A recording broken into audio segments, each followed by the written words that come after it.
Ladies and gentlemen, if you haven't been watching my show, then you don't know where the fuck you are, and you don't know who the fuck I am.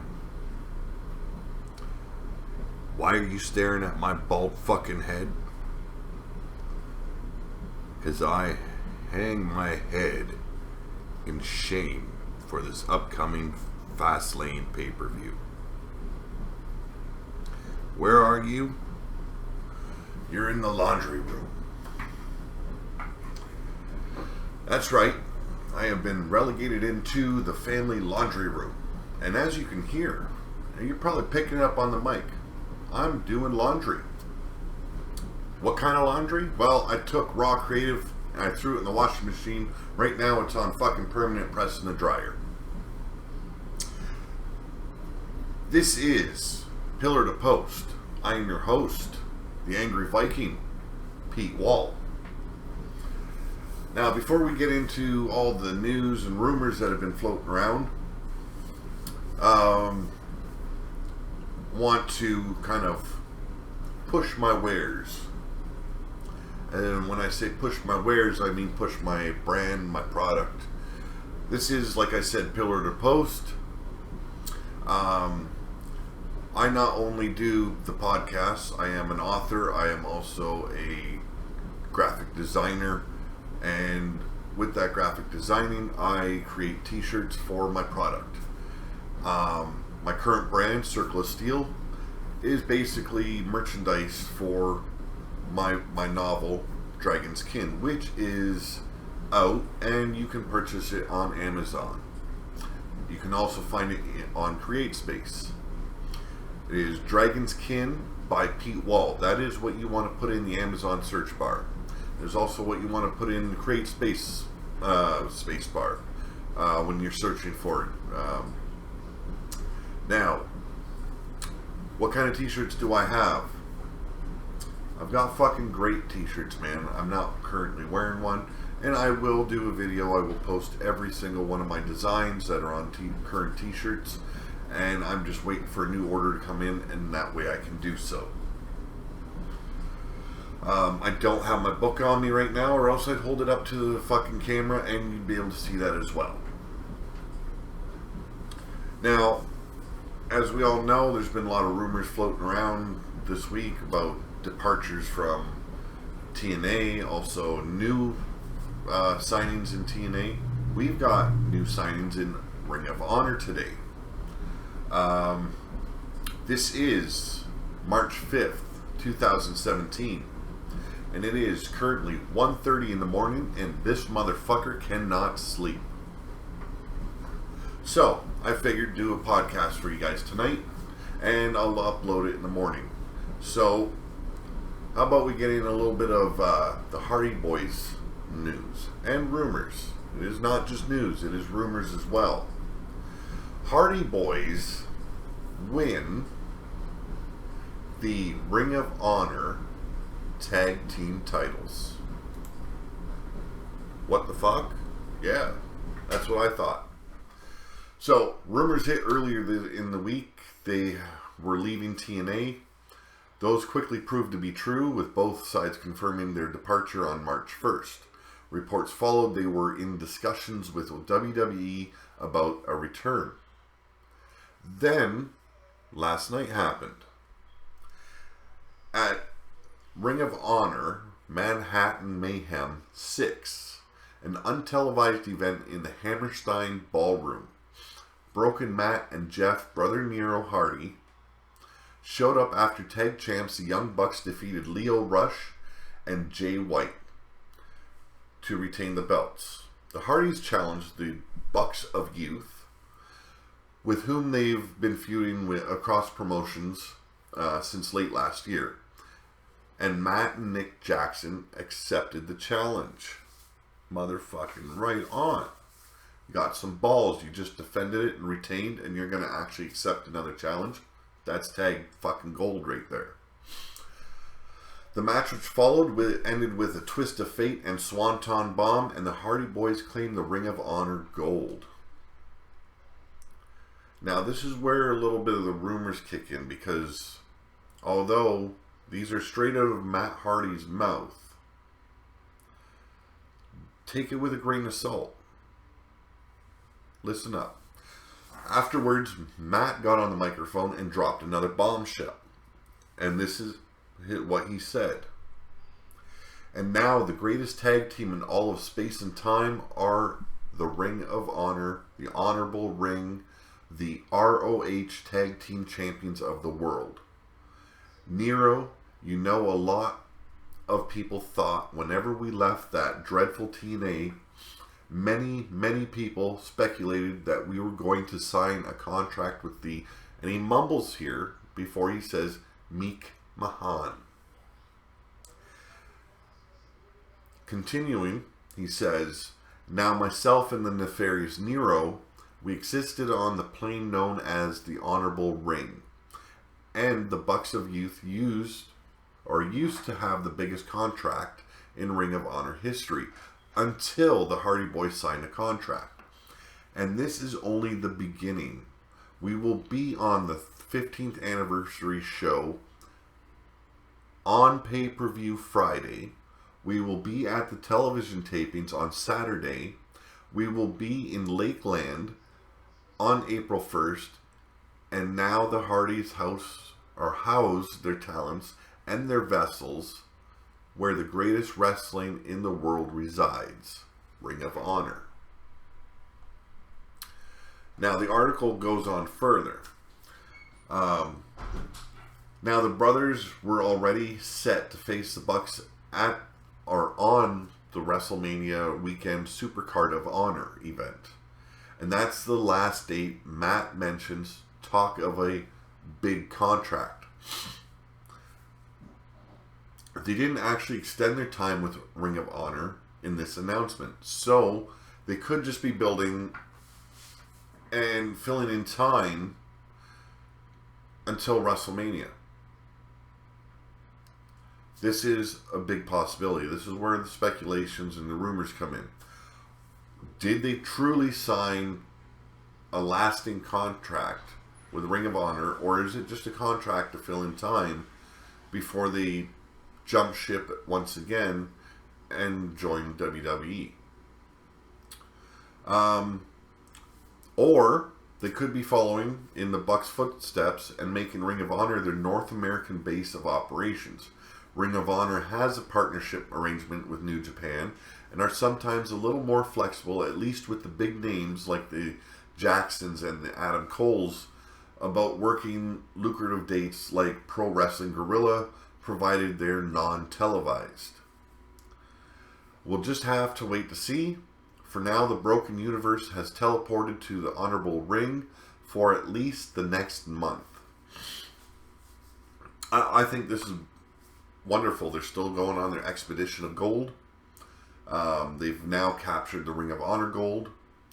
They dropped the TNA gold, which I think it was probably wise for lawsuit reasons, but I think there could have been a big storyline there behind that. They could have eventually given the titles back to TNA, but I would have made them suffer a little bit. They wanted to fuck around with the contract with the Hardy Boys, so why not fuck a little back, you know? Other news,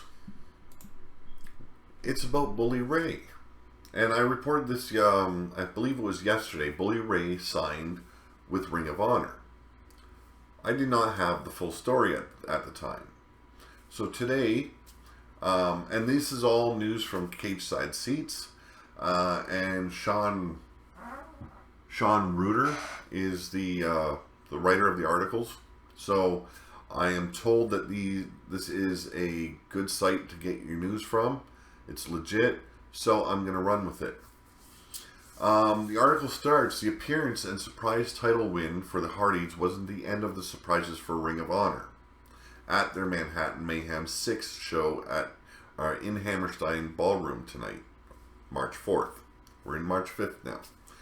Matt and Jeff weren't the only move which felt like a big, they were not the only move which felt like a bit of an FU to the promotion that used to be known as TNA. At the end of the night, with Adam Cole and Bullet Club doing their thing with Bobby Fish, after Cole successfully defended his Ring of Honor World title, Bully Ray slid into the ring and put the chant through a table. He then got a microphone and said he wanted to check out the company because they reminded him of one that was near and dear to his heart. He also pointed out the venue as the crowd chanted ECW. He talked about why he would or wouldn't come to a promotion and said he had a few offers on the table.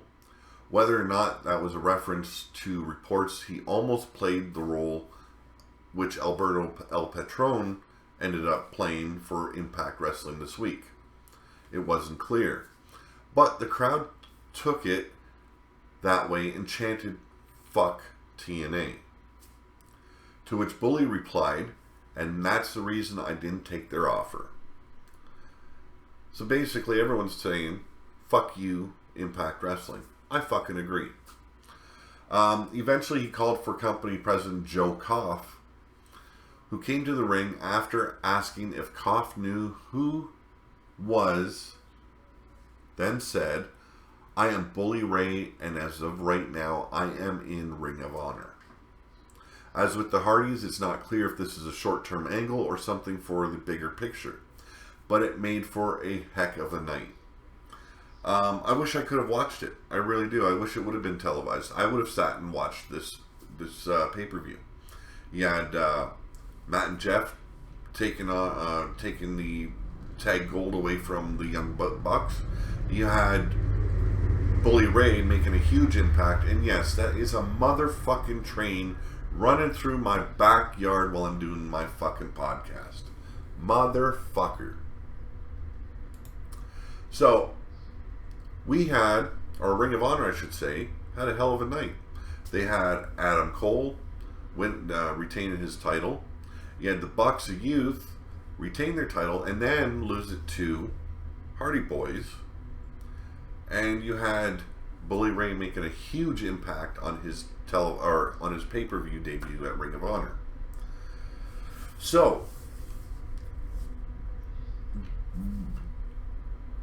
do I believe this is just a short stay on the Hardy's part? Yes, I do. I believe it is a short stay. I don't see them staying with Ring of Honor for long.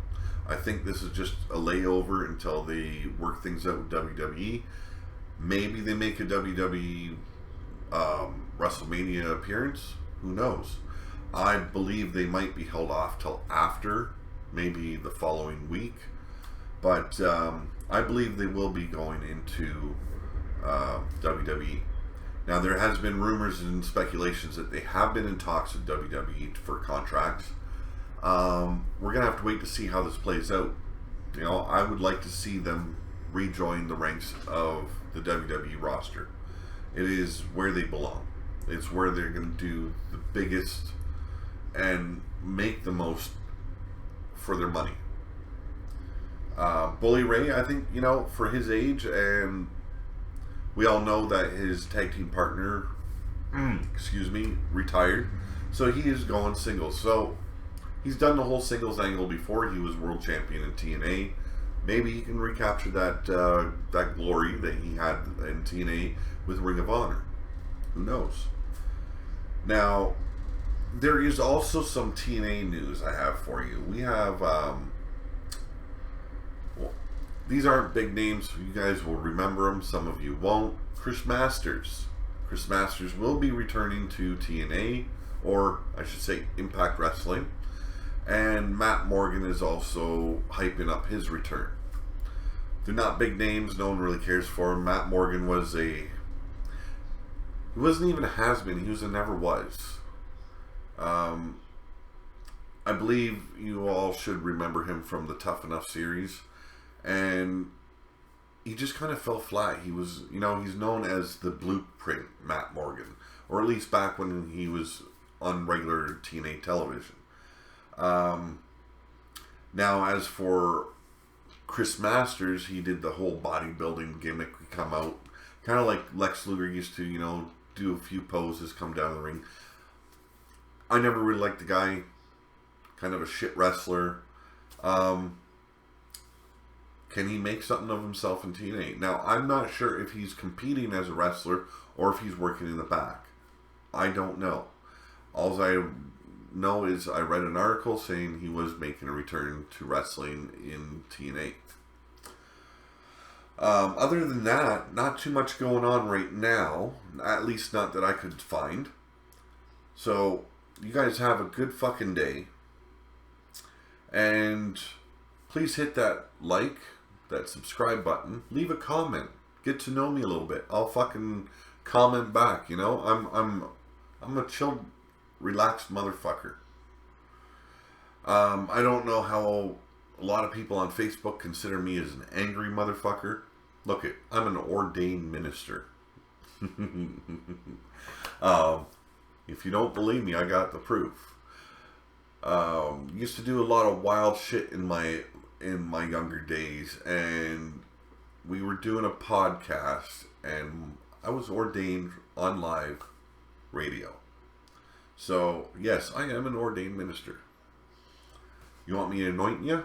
But I hope you enjoyed this show, and tomorrow, we all know, is Fastlane. It's going to be, you know what, I predict Sami Zayn, Samoa Joe take the show away. It is match of the night, and I will have my results and my review and opinion of the pay-per-view following Fastlane, and hell, maybe a show beforehand. Who knows? Have a good day, and it was good talking.